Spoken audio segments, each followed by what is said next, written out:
I'll just remind us very quickly that when we look at the FIFA ranking, Nigeria is currently ranked 28th and Ghana is currently ranked 67th. Just reminding you guys. Hello, everybody. Welcome back to the Naija FC Podcast. Good morning, good afternoon, good evening, wherever you may be watching or listening to us from. As always, my name is AyoT, and I'm joined once again by my knowledgeable and reliable co-host. Smith Layi. Thanks for joining. Yes, thank you. Thank you very much for joining us. Another day, another episode, another fun conversation that we have coming up for you guys. Today, we want to preview the upcoming match, international friendly between the Super Eagles of Nigeria and, of course, the Black Stars of Ghana. You know, the Black Stars of Ghana, our junior brothers. I would use the term noisy neighbors, but technically they're not even our neighbors, but they like to make noise still. They like to compare with us, even though we all know this. For my Ghanaian friends that are watching and listening, you guys know you're not on our level, but you like to compare to us, and we allow it. That's just always how it is between the senior brother and the junior brother. But yeah, let's get into today's conversation, Smith. Um, First of all, before we get into the nitty gritty of it, let me ask you: are you happy that we are facing Ghana in a match like this, an international friendly? Considering that the last time that we faced them, they stopped us from going to the World Cup. How are you feeling about this one? For me, I don't like the idea that we are facing Ghana now Mm, because I don't think we are in the right frame of mind. Because one, we don't have a stable coach. mm, Two, we just came back from a very wonderful run in Afcon. Three, our best players too are not actually what harant to help me silence these Ghanaians. So that is why I'm not really actually happy because in fact, to be honest with you, most of the starting 11 that started, the AFCON, few of them will not be available mm, to play this game. So that is the reason why I'm not really actually happy, mm. I mean, but it's I will fine. say I hear you. But for me, I think I'm always happy to face Ghana, honestly. Of course, this match is not a competitive match. So in the grand scheme of things, it doesn't really mean much. But we know as things they be now, Ghana want to beat Nigeria, Nigeria want to beat Ghana. Of course, it's not going to be the strongest side. I don't think either team is probably going to play their strongest side. Like you mentioned, we don't have a stable coach. For anybody that doesn't know, Finidi George is going to be taking charge of the team for the friendly match against Ghana as well as the one against Mali coming up in a few other days' time. But I still think it's going to be a fun affair. I think it's going to have the vibes. It's going to be interesting. I mean, the quote unquote unfortunate part of it is that the game is happening in Morocco. If the game was in Nigeria, it was in Abuja, it would have added another element to it because the fans of both countries, will probably be there. But because the game is in Morocco, there wouldn't be that many Nigerian fans. I don't think there'll be that many Ghanaian fans. It will be largely the local audience, and there may be some Nigerians and Ghanaians that live in Morocco or are Morocco. traveling in journalists, media, things Yeah. like that. But it should still be a fun game. Let's get into the squads. Let's get into the squads for this game. On the Super Eagles side, an initial 25-man list was selected. We had Uzoho, Ojo, Onwabali as the goalkeepers, Basi, Collins, Bruno, Shemi Ajayi, Omero, Awaziem, Osai Samuel, Tianimu, and then we had Gabriel Osho and Tyrone Ebuehi, but they've both withdrawn from the squad because of injury. No replacements were called up. In midfield, we had Alex Iwobi, Onyeka, Indidi, Alassane Yusuf, and Raphael Onyedika. They are all present, I believe. Um, and then in attack, we had Moses Simon, Nathan Teller, Fisayo Dele Bashiru, Lukman, Sadiq Umar, Kelechi Anacho, Cyril Dessers, Victor Osime, and Taiwa Woni. Victor Osime and Taiwa Woni have both withdrawn due to injury. So, not the strongest Nigeria squad. On the Ghanaian side, I don't know if I want to go through the entire Ghanaian list. They called up more players than we did. They have goalkeepers Atizigi, Wallacott, Asare, Akologo, defenders Ali Dusedu, Tariq Lamti, Gideon Mensah, Patrick Pozo, Dennis Odoy, Amate, Alexander Jiku, Mohamed Salisu, and Nathaniel Adey. Midfield, they had Owusu, Diomande, Abdul Salis, Andrea Yu, Mohamed Kudus, Baba Idrisu, and Edmond Ado. Wingers, they had Ernest Nwama, Osman Bukari, Fatah Ushaku, Ibrahim Osman, and then their forwards are Jordan Ayew and Antoine Semenyo. If you're not familiar with the entire Ghanaian squad, I mean, there are some players that obviously stand out from the bunch. Mhm. Tariq Lamptey is a player that is well known to a lot of people. Daniel Amate is also well known, Leicester boy with Ndidi and this guy. Um, we have Alexander Jiku, who is also well known. We have Mohamed Salisu, who is well known. Obviously, everybody knows Andrea Yu. If you watch African football, you know Andrea Yu. If you watch world football, you know Mohamed Kudus. Kudus is on fire right now. He's in the Ghanaian squad as well. They have Osman Bukari. They have Jordan Ayew, Fatah Wishaku, another interesting player to watch. Talented guy. And then of course Antoine Semenyo, who is also doing good things in the Premier League. Smith Layi, what do you think about this Ghanaian squad? Yeah, I just want to highlight one player from the Ghana team. Is Mohamed Diamande. Mm, He's from Ivory Coast. He's not from Ghana. But I think the Ghanaian people, our brothers, they convinced him not to play for Ivory Ivory Coast to Coast. come and play for Ghana. The boy is not from Ghana. The boy just came to academy football in Ghana. Mm, But when the boy was playing for Nogiland in Belgium, the partnership team with Right to Dream Academy in Ghana, yeah. Otto Addo was the assistant coach for Nogiland. Mm, So at that time, I think that was when he convinced, I think the relationship they had then, that was what he used mm, for Ismail Diamonde. And this Diamonde too already played for Ivory Coast under 23. And he was caught kissing the badge. mm, So I don't know. He plays for Glasgow Rangers now. Very, very good player. I don't know. Ghana is now convincing players from Ivory Coast. It's fellow African countries. He's not from UK. But let's wait, and see. But the talent is there. mm, Another one is this David Akologo. He was caught by Ecuador in their team. And Ghana also called Akologo. So we don't know who Akologo will represent this time because he was on the list for Ecuador, also on the list for Ghana.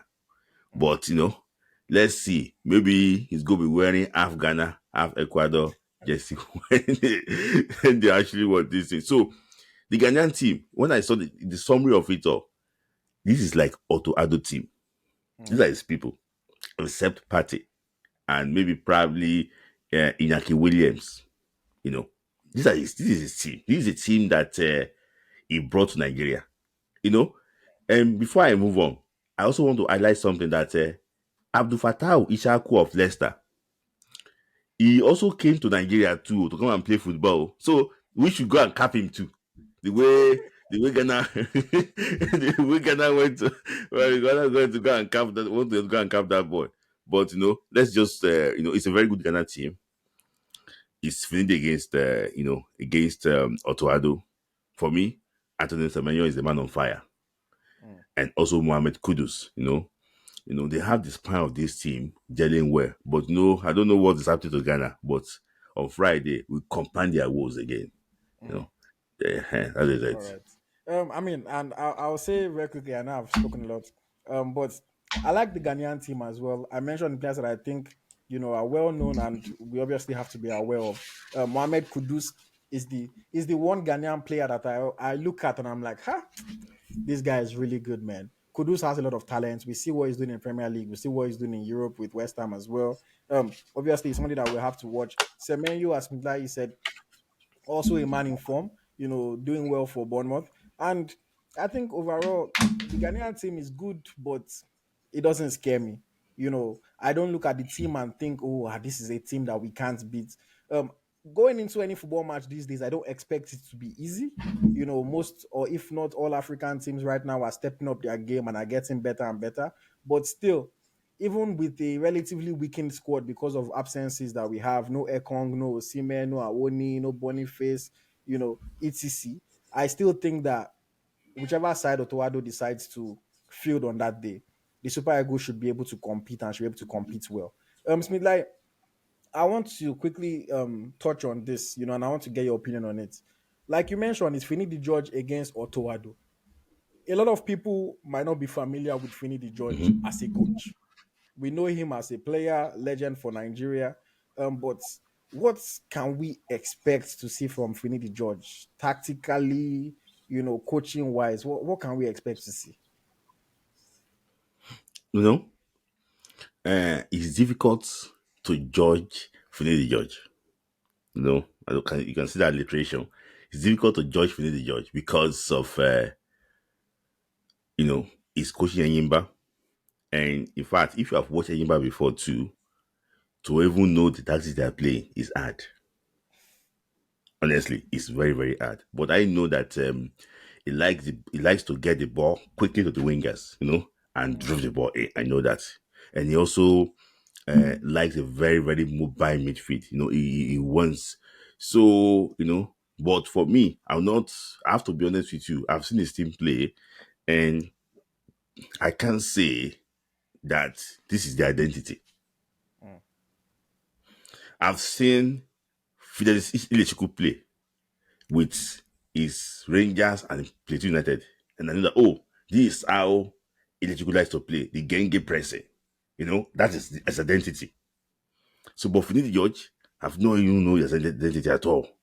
mm. So, well, let's hope and see. Maybe can, add a better team, better players. Maybe it can do something. But I think I'll be looking forward to see how Phil George will actually would approach the game. That's more. I know that he likes to get the ball to the wingers, but I would like to see how he's going to approach his first game as Super Eagle. Because AyoT, you agree with me. Anytime they give you interim, sometimes when people go and give Thanksgiving in church, because what? They want to be permanent. Mm. And I also know that Phil George will want to take this job permanently. Of course. I know some people will be praying, he must win, no. If he beats Ghana and Mali, it's hard for you to employ a coach to come and topple him before June. No, it's difficult. You know that. We all agree. So the what's it called? The ball is not his court now. So I think that he should make sure that he's taking this opportunity and he should stand up and be counted. That's my opinion. Mm. Very well said. I believe, and I'll admit this, you're more knowledgeable on Finidi George and his teams than I am. You watch a lot of the MPFL more than I do. I try to watch every now and then, but I'm not, watching too much of Aimba these days. If I'm even watching MPFL, I'm watching Sporting. I'm watching Remo sometimes, or sometimes I dabble into Enugu Rangers. But yes, I'm really hoping that things go well. I'm kind of in a 50-50 situation because I don't know if I want Finidi George to be the full time head coach. I'm not writing him off because, like I said, I don't know him too well as a coach, but I also don't know if I want him to be the head coach. And like you said, if he happens to win both games, the first one that we're talking about now against Ghana, and then goes and beats Mali in another couple days' time, it will be hard for you to say, oh, don't give this guy the full time job. The NFF, we know they are looking for a coach. Mm-hmm. They are probably looking for, with all due respect to him, a cheap coach. When I say cheap, somebody that is not going to ask for $100,000 per month, you know. And I just think that it will be a very interesting one because he could easily come into the helms of affairs and be fantastic. He could easily come into the helms of affairs and be poor. So I think he's a shot in dark, is a throw of the dice. He doesn't have a strongest team. So I think some things that we will get to see, one of them would be how he's able to mix and match players based on situations and based on, the options that he has if he doesn't Mm-hmm. have everybody available. Um, I think I'm also just interested in seeing how he's able to, in a short period of time, what kind of imprint can he leave on the players? Mm-hmm. Or is it just going to be like when Coach Eguavon took over from Genero and it's just going to be, oh yeah, raise your hand and tell me the position you play. Oh, I'm a striker, I'm a winger. Oh yeah, go on the field. Is it just going to give them free room to do whatever they want to do? Or is he Mm-hmm. actually going to give them specific instructions and we'll be Yes. able to see the structure? Because while a lot of people did not like the way the Super Eagles played at the AFCON, you could tell that it was instructions that they were using to play. They were not Mm-hmm. just playing anyhow. So that's something that I really want to see, and I hope things go well for him. If they win the matches and they employ him, I wouldn't complain. But I'm still up in the air about my preference for this one. And of course, the Ghanaian side, they know their coach Otowado. He's been part of the team for a while. Of course, they just gave him the job after Chris Hughton went and fumbled the bag at the AFCON. Um, so I think the Ghanaians are probably going to be more tactically prepared than us, but the Ghanaians Mm-hmm. are also coming uphill because they've just had a bad time and they want to get themselves back in order. They want to show the world, they want to show Africa that they can still compete with the best. So I think there's pressure on both sides. Nigeria pressure to show that we are still very good and we can beat Ghana, and then there's Ghana pressure to show that AFCON is not a real face, so and they can be a good team and they can compete with the best. But it's going to be very interesting to see how things turn out there. Okay, that's that on the coach. I want us to now talk about the lineups. This is a friendly, so there's nothing at stake other than bragging rights and a little bit of pride. What Mm-hmm. kind of lineup would you like to see from Finidi George? What formation, what players would you like him to field in this match against Ghana? For me, it's now between what he plays, he likes to play, and what he wants to actually what I want him to fix. To start with, for me, I want us to continue with the 3-5-2, the 3-4-3 formation. Mm, Now that we don't have our regular people there, try other players there. This is a friendly game. Let's see, maybe they can actually play this formation. And secondly, this formation is not a defensive formation, but you can make it defensive. You can make it very hard for people to create opportunity against you. mm, Well, see Alonso, the way Alonso played this formation, and very effective. They dominate possession, they do everything, they create opportunities. So you can use it based on what your personnel. So for me, I will want a 3-4-3, but I think it's going to go for a 4-3-3. mm, But so let me just go with what I actually want. I want Nigeria to actually start with. I think it's going to be Stanley Wabi that's going to be in goal. That is my opinion. I think it's going to be Stanley Wabi that's going to be in goal. I think it's going to be Omeru. If it's going to be 3-4-3, Omeru, Ajayi, and Kevin Bassi, at the back, because the captain is not there, and also Gabriel Oshotu is not actually available. And also, I don't think he wants to use Benjamin Tiaminu, mm, just throw him directly, into the, don't forget that only have like limited international experience with the 123s, Tiaminu. So, and also Chizuze Awaziem, I'm not really sure that, you know, maybe trust him, but I just assume that he's going to play with the three at the back. Then, what's it called in the midfield too? Osai somewhere, the MON himself, you know, will be on the right in the midfield. I think that since the return of Wilfred Ndidi and Frank Onyeka, they can shoot what be in the center. Then Alex Iwobi can replace Simon up front alongside with Lukma and Desas. On the left, maybe it's time for Bruno now to prove to us that he can play that place too. Because in mm, his club now, Bruno, they have been playing 3-5-2. Also, he has been playing as a wing back for his club, Boavista, in like some few games. So I think that let's see, maybe Bruno can bring that to the Super Eagles.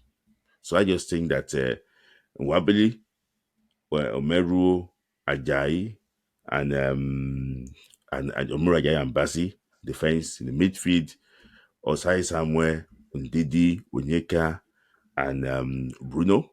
Up front, Lukman, Desas, and Iwobi. mm. Okay. Um, for me, I'm going to go away from the three at the back. Partly because I want it, partly because I also don't expect him to play three at the back. Like you said, three at the back is not always a defensive formation. It's about how you set up and the personnel. But when I look at this team now, especially with some of the absences that we have. I don't know if we necessarily have the personnel like that. Maybe I'm wrong, but I would like to see a 4-3-3 or a 4-2-3-1, depending on how you look at it. In goal, Stanley Nwabali. On the left, Bruno Yamaichi. On the right, Bright Osai Samuel. In the middle, Calvin Bassi and Shemi Ajayi. Uncle K, all due respects, but I think Uncle K will sit on the bench for this one. In midfield, I would like to see Frank Onyeka, Wilfred Ndidi, and Fisayo Dele Bashiru ahead of them. I want to give Dele Bashiru another chance. I want to see what he can offer to the Super Eagles. In an attacking midfield position or role, I want to see how he can impact the game. And then in attack, I will go with Ademola Lukman on the left. I will go with Nathan Teller on the right. I've thought about this, and it seems like a big game to throw Nathan Teller in, but I want to see what he can do. I don't want him to come off the bench and play against tired Ghanaian legs. I don't want him to come off the bench and join the game when maybe Nigeria is winning 2-0 and it's very easy, or Ghana is winning and is, under pressure. I would like to see him from the start, give him 50 plus minutes, and see if Nathan Taylor can actually be an adequate replacement. Because I'm leaving Moses Simon on the bench because at this stage, we already know what we get from Moses Simon. We know what he has to offer us.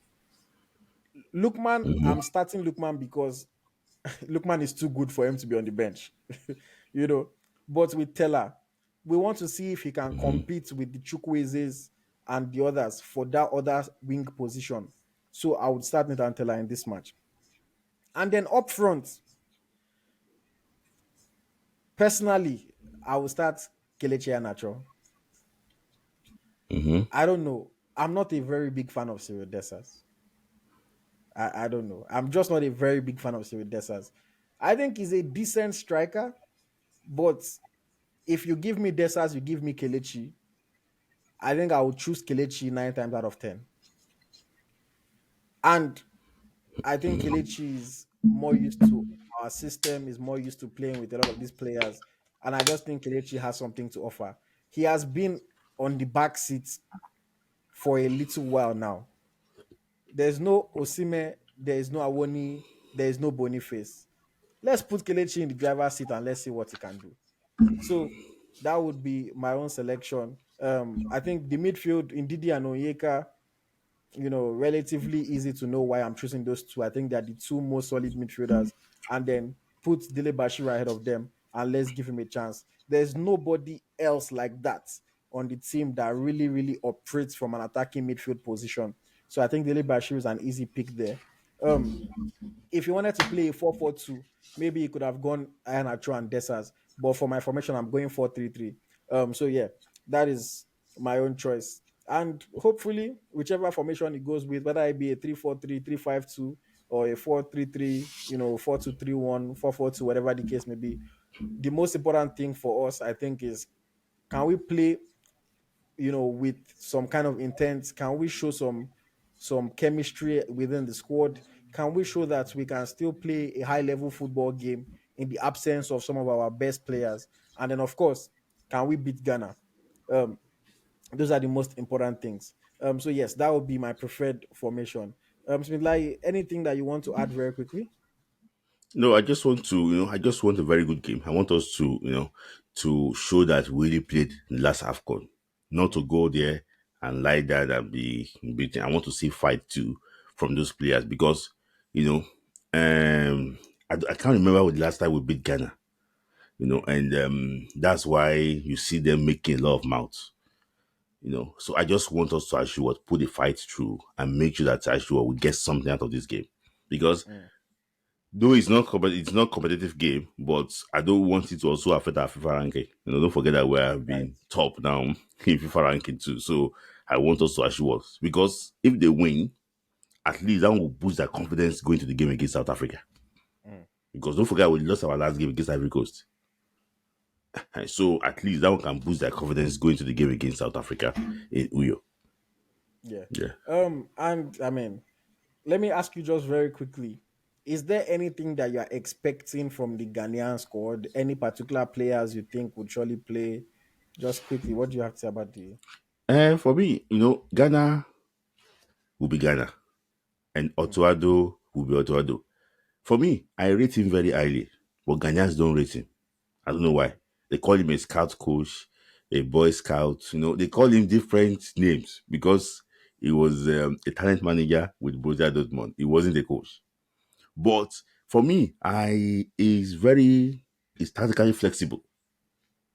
For example, now he played 3-6-1 in Abuja against Nigeria. 3-6-1 formation in Abuja against Nigeria. So I know that he's gonna like try and tinker the team very well. But for me, in that lineup, I expect Wallacott have not been that active. I expect him to start with Lawrence Atisigi. That was his first choice at the World Cup when Wallacott got injured with his finger.